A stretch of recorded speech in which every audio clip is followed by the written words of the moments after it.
Tudo bem, professor? Bem-vindo. Obrigada por conversar com a gente aqui. Boa tarde. Boa tarde a você que está nos assistindo. Muito obrigado pelo convite. Professor, antes de mais nada, gostaria de entender o que essa descoberta agora da polícia mostra, no fim das contas, com relação a essa sofisticação do crime organizado. A gente está realmente avançando nessa sofisticação, né? A gente já, quem milita na área, né, já sabia que a gente tem uma influência muito forte do crime organizado, com vários tentáculos na sociedade brasileira. A gente sabia que o setor de combustíveis era um setor onde isso estava acontecendo de forma muito preponderante, né? 20%, 18, 20% não é pouco, né? Eu acho que é bastante, em relação a todo um setor da economia.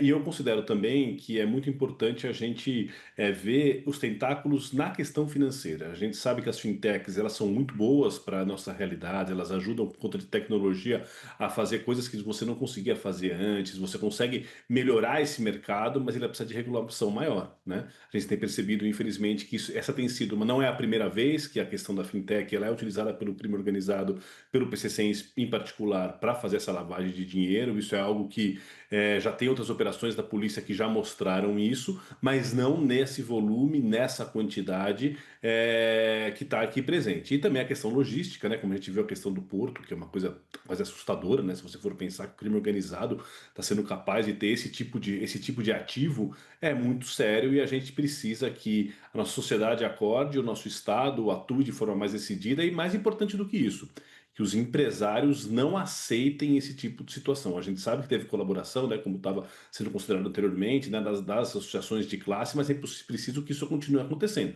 A gente não pode deixar que o nosso sistema financeiro, que o nosso sistema logístico, que o nosso sistema de combustível seja dominado pelo crime organizado. E a gente precisa lutar, claro que isso não está acontecendo agora, são tentáculos, mas a gente precisa extirpar esses tentáculos o mais rápido possível.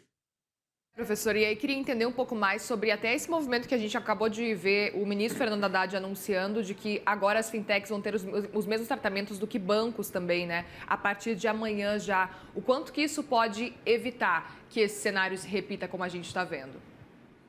Isso ajuda bastante, eu acho que a gente precisa de uma regulação maior das fintechs, isso já faz um tempo que isso deveria acontecer. A gente tem que ter a liberdade, mas tem que ter uma liberdade no certo sentido vigiada, porque a gente está vendo que o crime organizado está utilizando isso para poder lavar dinheiro. Então é bom que a gente tenha essa regulação, mas isso sempre vai ser uma disputa que vai estar aí colocada. A gente precisa cada vez mais apertar os mecanismos de regulação, apertar os mecanismos de vigilância para impedir que coisas assim aconteçam e cheguem no nível que chegou, como a gente assistiu na operação de hoje.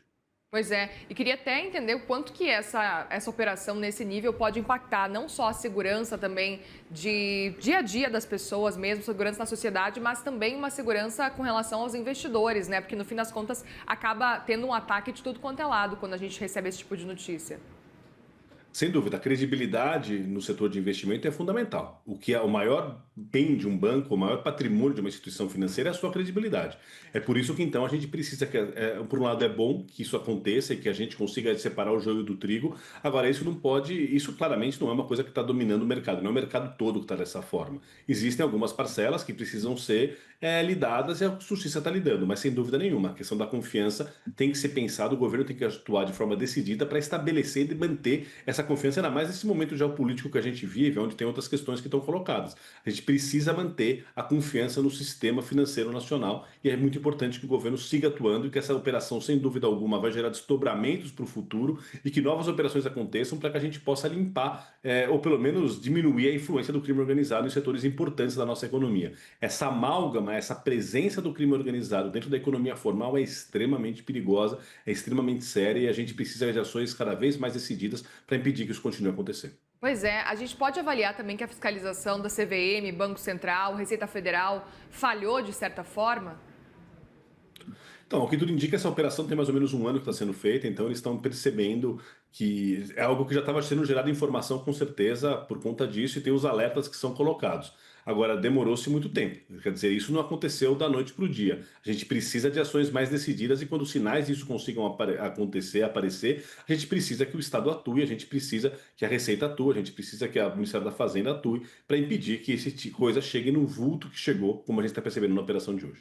Perfeito. E aí aproveito para olhar como é que o senhor nesse momento está enxergando o futuro quando a gente olha para esse cenário aí de operações. Nesse caso, foi uma mega operação, pelo menos desse tipo, foi a maior até então feita pela Polícia Federal. A gente pode imaginar que agora está sendo possível estrangular, enfim, o crime organizado, que essa é uma palavra muito utilizada para falar em combater o crime organizado, que é um objetivo, no fim das contas, de muitas autoridades, mas parece que nunca é possível chegar lá. E a gente viu agora o ministro falando que agora eles conseguiram atingir um patamar quase de cobertura, da cobertura do crime organizado, que eles estavam lá embaixo e agora conseguiram chegar na cobertura. Como é que o senhor enxerga esse cenário?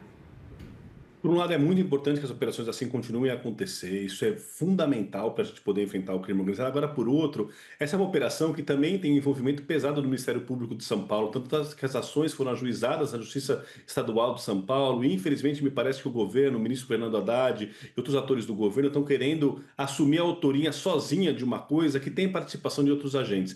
E infelizmente, a coisa que mais corrói o futuro de operações como essa, e o futuro uma das coisas que mais corrói, né, no caso, o futuro do enfrentamento ao crime organizado, é essa disputa de vaidade, essa vaidade de querer falar eu fiz, eu estou fazendo, esse ego, né? Então a gente precisa que a gente tenha estruturas que impeçam que isso aconteça. É importante que aconteça, a Polícia Federal participou, a Receita Federal teve um papel decisivo, mas tem outros atores, você tem o Ministério Público de São Paulo, tem a Polícia de São Paulo, tem a Polícia de outros estados, Ministério Público de outros estados. Então, o que eu fico preocupado quando eu vejo um momento como esse, agora o próprio secretário de Segurança de São Paulo também saiu para defender a participação deles, essa rinha política, essa disputa política pela paternidade de uma ação. Não interessa quem é o pai disso. E o pai dessa operação, eu acompanhei, né, depois conversando com as pessoas e sabia um pouco desses desdobramentos, é alguém juntou Polícia Federal, juntou Receita Federal, juntou polícias estaduais, juntou Ministério Público. E é isso que a gente tem que pensar. Agora, quando começa um querer puxar para o lado político, para trazer a sua bandeira política, para ganhar protagonismo, isso é preocupante, porque isso rompe a relação de confiança entre os agentes que estão fazendo esse tipo de operação. E isso pode ter desdobramentos futuros muito negativos no enfrentamento ao crime organizado. Não dá para deixar picuinha pessoal, não dá para deixar ego e não dá para deixar essa vontade de ter protagonismo político impedir o enfrentamento ao crime organizado no Brasil. Perfeito. E aí, professor, aproveito para te perguntar se, na sua percepção, a gente está vendo cada vez mais o crime organizado migrar para estruturas de colarinho branco. Esse pode ser o futuro, o caminho nesse momento do crime organizado. Como é que isso pode mudar a forma como a segurança pública, como integrantes da segurança pública precisam atuar nesse caso?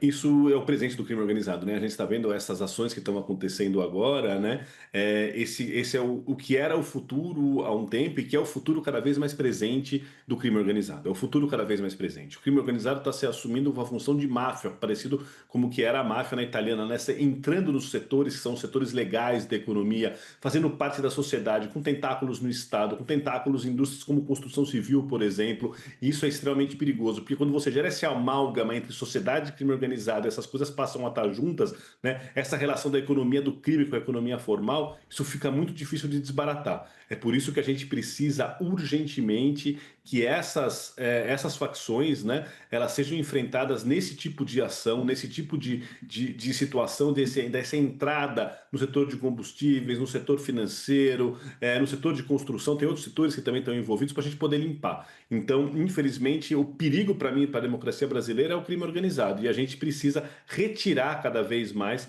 essa presença desse crime organizado na estrutura do Estado, na estrutura da sociedade. Professor, queria aproveitar para entender um pouco mais sobre esse cenário que a gente está acompanhando, nesse momento agora, levando em consideração essa mega operação, para entender a sua avaliação com relação ao crime organizado, em que estágio que ele está nesse momento, porque a percepção é que a gente percebe que ele está cada vez mais infiltrado realmente na sociedade, e a gente que está todos os dias aqui falando ao vivo sobre cenário de investimento, sobre cenário de fintechs também, a gente percebe que está infiltrado também nesse dia a dia do mercado financeiro. A gente está falando aí de 40 alvos só na Faria Lima. Portanto, eu queria entender a sua percepção diante desse cenário.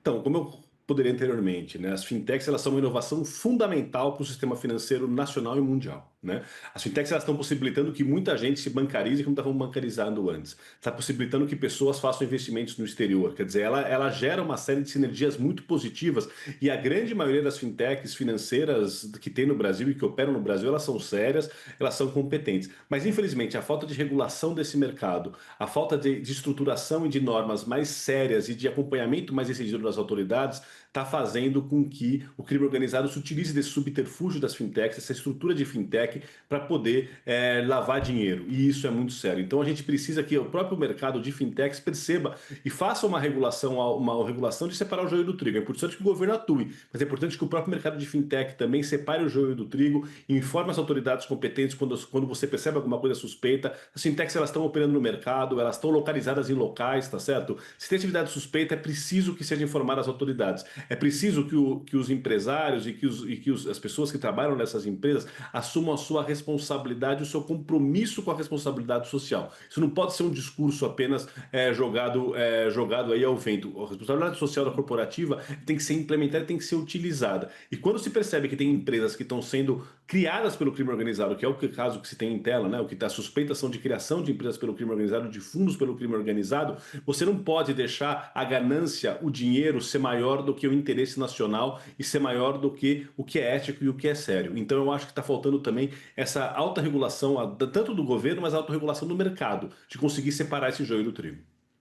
Muito bem, professor Rafael Alcadipani, professor da FGV, associado pleno ao Fórum Brasileiro de Segurança Pública. Obrigada pela conversa aqui com a gente. Volte sempre, viu, professor? À disposição. Obrigada, uma boa tarde.